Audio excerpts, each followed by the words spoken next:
저한테는 제가 만들고 싶은 대한민국이 뭐냐 그래도 가끔 제가 침대에 누워서 자기 전에 이렇게 앉아 있으면은 나도 참 파란만장하게 살아왔다.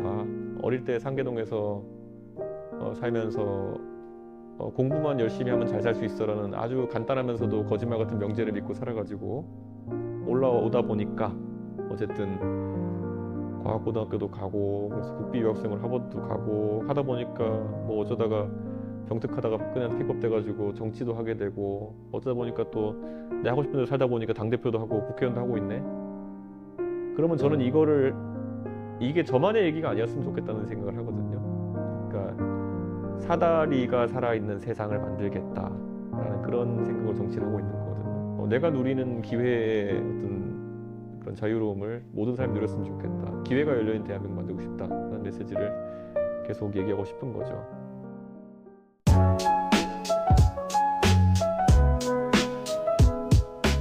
저한테 왜 정치하냐고 물어본다면요. 전 종북 세력 척결 이런 건 뭐 전 그다지 관심이 없고요.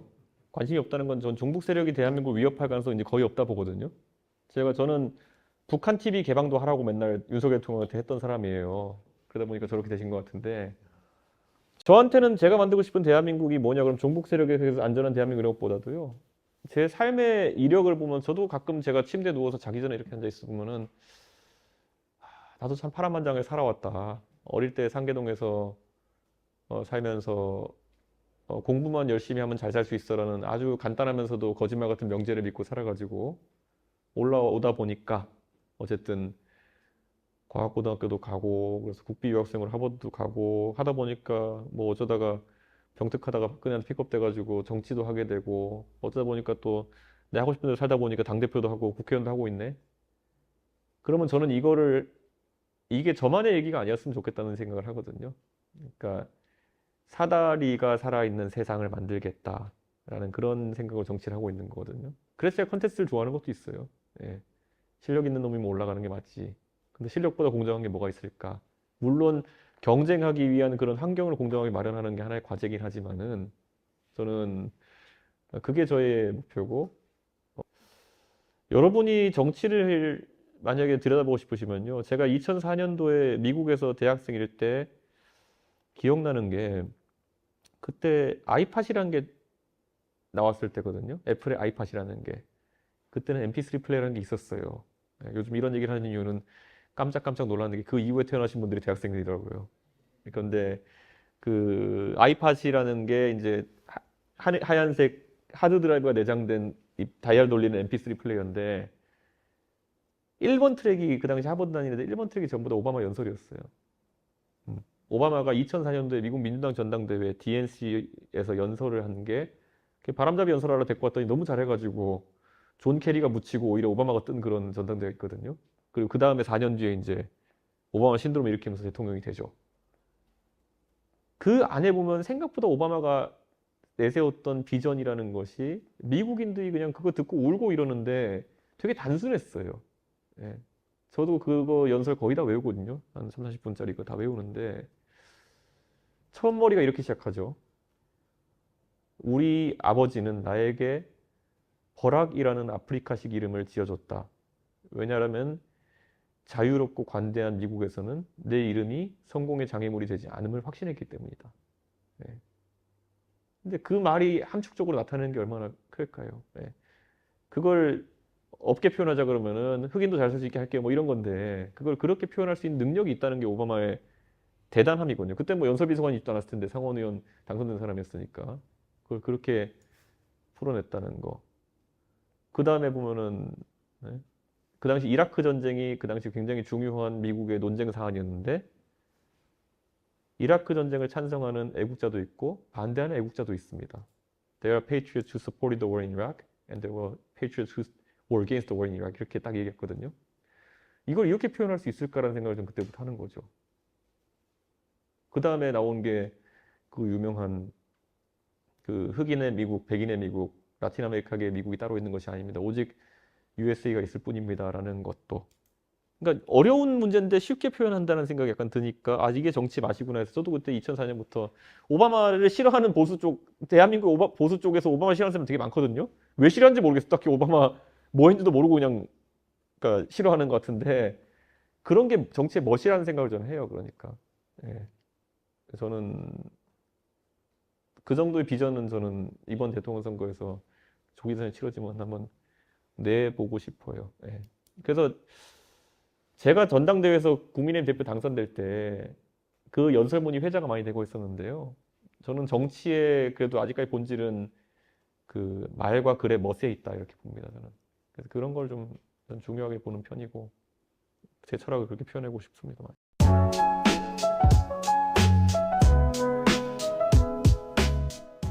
제가 이제 동탄에 선거를 나가겠다 했을 때 많은 사람들이 이준석이 드디어 정치적 자살을 하는구나라고 이제 판단했죠. 왜냐하면 동탄맘의 본진인데 예, 여기 가면 뭐 여성들이 제 잡아먹는 거 아니야 이렇게 했는데요.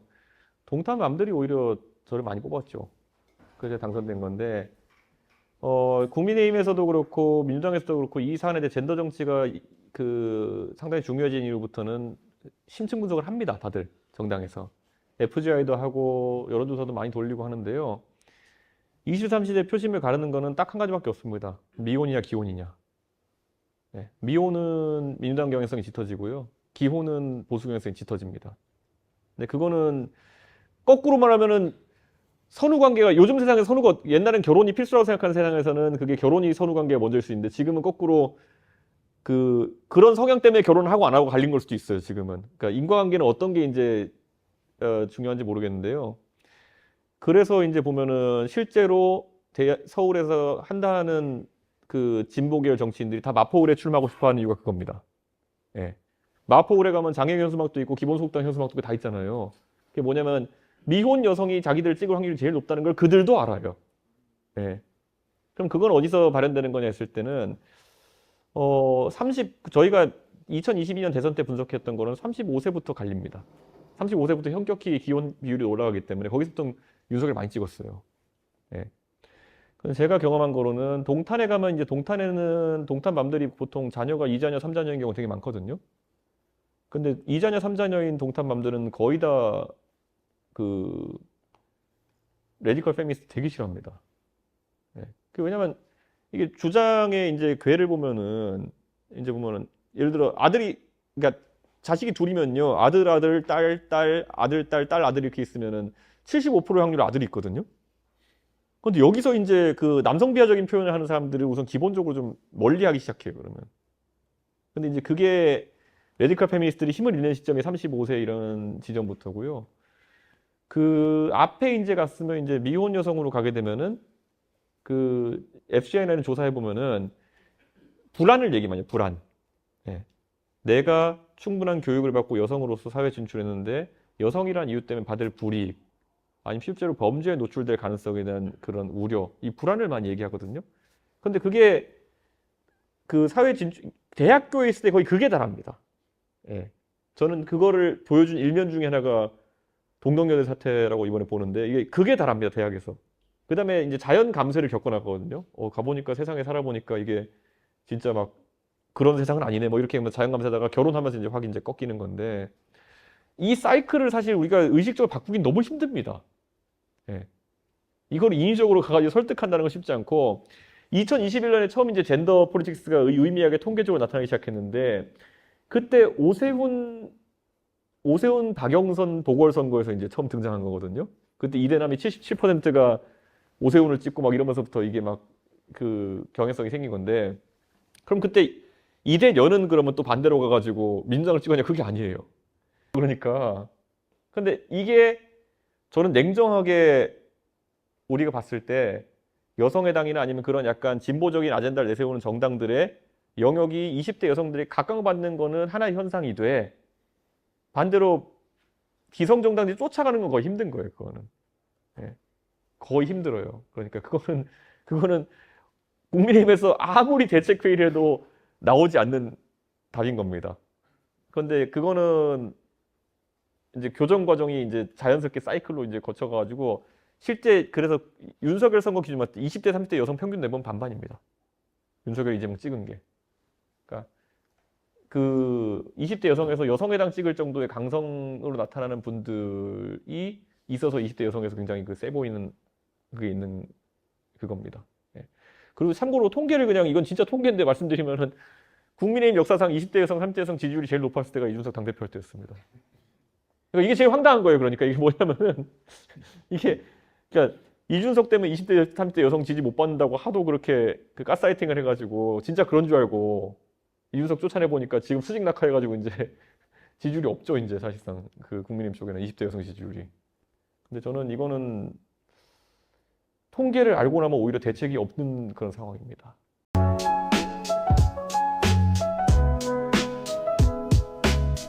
저도 이제 제가 마지막으로 우리의 소원은 통일을 각인받고 자란 세대일 텐데요. 저희 밑으로 가면 이제 통일을 해야 되냐, 통일은 옵션 아니냐 이렇게 이제 받아들이는 세대가 있을 텐데, 저도 통일은 옵션이 아니라 그러니까 헌법상에 해야 되는 지향점이다라고 교육받은 사람 입장에서 왠지 통일을 해야 될 것 같은 인식은 저는 갖고 살아왔습니다. 근데 그 통일을 제가 이제 굳이 표현하자면은, 그런데 통일이라는 게 과연 대한민국 주도의 흡수 통일 말고 이제 가능한 게 있을까라는 생각을 좀 하게 되거든요.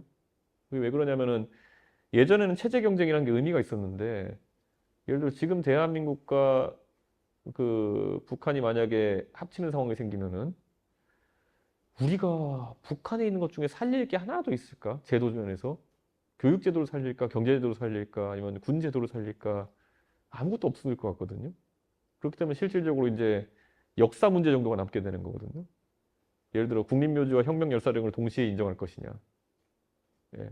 그런 게 정치적 판단 정도가 남아있는 것인데 저는 그게 쉬워 보이진 않습니다. 예. 예를 들어 예전에 독일 통일 과정에서 우리가 한번 짚어보면요. 독일 통일됐을 때 동독의 서기장이었던 호네커를 서독에서 처벌하려고 합니다. 그 재판정에 세웁니다. 재판받다 죽어버리거든요. 근데 그때 호네커를 어떻게든 구출해 보려고 김일성이 야 북한에 데리고 와서 망명하게 해주고 뭐 이것들 말 많이 했었거든요. 그런데 그게 우리 입장에서도 그런 겁니다. 지금의 20대 젊은 세대가 김정은 같은 사람과 통일을 위해 가지고 그의 악행을 묻어주자라는 말에 동의할 수 있을까를 저는 약간 궁금해합니다. 보면은 그런 상황에서 이건 여러분도 한번 같이 판단을 해보셨으면 좋겠는 게 통일을 위해서라면은 저 사람을 인정할 수 있겠느냐 같은 게 굉장히 곤란한 철학적 주제가 될 거예요. 예. 아니면 우리가 저 사람을 호네커처럼 법정에 세워야 되느냐. 근데 한편으로는 호네커처럼 법정에 세울 거면 김정은이 미쳤다고 통일을 합니까? 그러니까 그런 모순점들이 있는데 제 개인적인 견해를 묻는다면 저는 김정은에 대해서 김정은이 뭐 잘못을 시인하면 어느 정도의 선처는 가능하겠지만은 처벌을 하지 않을 수 없는 상황이다 저는 이렇게 보거든요. 그래서 저는 통일이라는 게 오히려 김정은 대해서는 좀 이루어지기 힘들지 않을까라는 약간 우려가 좀 있습니다. 해로운 짓이 너무 많아가지고 좀 그런 걱정이 들고요. 여기 혹시 그런 생각 안 해보셨어요? 약간 저는 이것도 안 해본 거라서 궁금하긴 한데 남북한 동시 총선거 하면은 공산당이 1등 하지 않을까요? 노동당이? 거기 원래 90% 투표하는 분들인데 가가지고 익숙한 사람들 뽑으면은 북한 쪽 의석은 전부 다 걔네가 먹지 않을까요? 근데 그런 걸 했을 때 우리가 정치제도도 어떻게 설계할까 이런 것들도 한번 고민했고 근데 통일에 대해서는요 저는 열려놓고 제가 태용 의원이랑 미국 출장 한번 간 적이 있는데요 비행기 안에서 되게 재밌는 대화 많이 했어요. 그 중에 하나가 뭐였냐면 이제 통일되면은 우리나라가 통일 비용 대기 위해 가지고 어떻게 되냐 고민 많잖아요. 사실 되게 쉬운 것 중에 하나 북한 땅 팔아먹으면 되거든요. 예를 들어 주유소 할 만한 용지, 뭐 모텔 지을 만한 용지 이런 거 먼저 팔면은 돈 빡빡 모이거든요.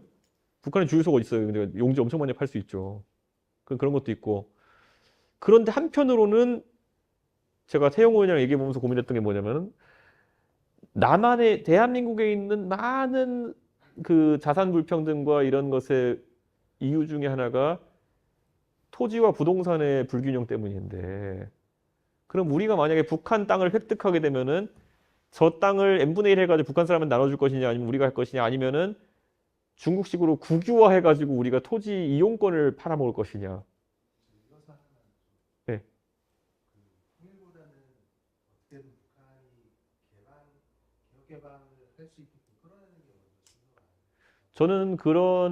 그래서 저는 그런 방법이 오히려 가능하다 생각해서 한 번은 제가 좀 논의를 해보려고 했던 게 뭐냐면은 저는 북한에다가 개성공단은 좀 이상하고 문산공단 같은 거 한번 파주공단, 문산공단 한번 제안해보면 어떨까 하는 생각했어요. 네. 음, 음.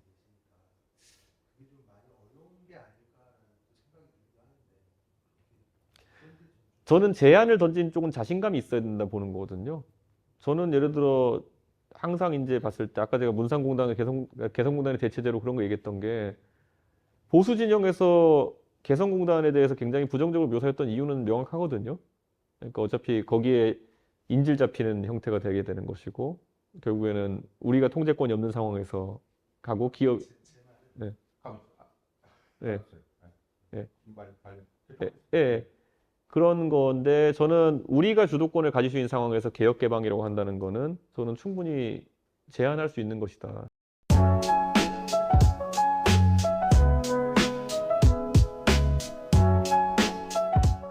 그냥 단순히 봐도 그 이익에 대한 부분이잖아요. 예, 이익에 대한 부분으로는 사실 많이 충돌이 날 수밖에 없는 게 사실이고요. 저는 이미 무임승차에 대해서는 제 입장을 한번 밝힌 바가 있고 그것 때문에 비난받는 지점도 있고 하지만 이 문제를 해결하지 않으면은 경착륙하게 될 거라는 것에 대해서 굉장히 설득을 많이 할 것 같아요. 잘 보시면 지금 동탄에 GTX-A가 개통되는데 GTX-A는 이 논란을 차단하기 위해서 애초에 무임승차가 없습니다. 예, 그리고 이제 대한민국의 신규 도입되는 사철이나 이런 것들은 전부 다 이제 없어야 했거든. 김해경전철도 그렇고 다 없거든요. 그러니까 그런데 이렇게 되면 무슨 문제가 생기냐면요. 1호선부터 9호선 주변에 사는 사람들은 무임승차 혜택을 보게 되고 GTX나 신규 개설철 앞에 있는 사람들은 못 보는 또 불균형이 생기게 되는 거거든요. 그러면 이거를 합리적 조정점을 찾자고 해야 되는 거겠죠. 그러니까 그렇게 이게 되면 갈수록 이제 GTX 연변에 사는 사람들은 그래, 그럼 GTX도 반, 1호선도 9호선도 반으로 하자. 이런 타협점들이 나올 수 있는 거겠죠. 그래서 저는 이런 지점들을 잘 파악해서 협상안을 만드는 게 되게 중요하다. 이런 생각하고요. 어, 이게 이제 개인의 이득과 세대 간 아니면은 가족 내 구성원 간 이득에 좀 차이가 있을 텐데요. 어, 그 노인 세대가 부담을 하지 않으면은 사실 당신의 손자 손녀들한테까지 이제 그 부담이 간다는 것을 명확하게 우선 얘기하고 전제해야 되는 게 있고요. 지금까지는 다소 이제 이것에 대해서 심층적으로 연구를 사람들이 안 해서 그런데요. 생각해 볼 지점이 의외로 많습니다. 제가 어디 이제 본 것 중에 이게 뭐냐면요. 제가 상계동에 살 때 가장 놀랐던 게 뭐냐면은 지하철 역 아주 가까운 곳에 사시는 노인분들은 상계 중앙시장을 안 가십니다. 왜냐하면 상계 중앙시장까지 가려면 버스를 타셔야 되는데 그거는 유임이고 지하철을 타고 동대문역 가서 경동시장 가시는 건 무임이거든요. 제기동까지 가가지고. 그러면은 오히려 시간이 가진 게 시간밖에 없는 분들은 그게 더 싼 거예요. 원가 구조에 3천 원 차이가 나는 겁니다. 나물 하나 사러 이제 제기동까지 가시는 거예요. 그러면 오히려 상계 중앙시장 상권은 초토화되는 거죠.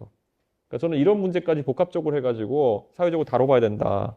이런 얘기가 있는 겁니다. 지금 무임 지하철이 굉장히 시장 구조도 많이 왜곡시키고 있습니다. 예, 그래가지고 솔직히 지하철 택배 이런 건 좀 약간 이상하지 않아요, 보면은?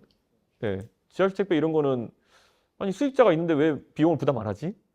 뭐 이런 생각도 약간 드는 거고. 그러니까 저는 이거는 단순히 노인복지 그러니까 이거 항상 하면 노인복지로 얘기 가가지고 그거 안 혜택 안 드리면은 노인들이 걸어 다니지 않아서 오히려 건강이 안 좋아진다 이런데요.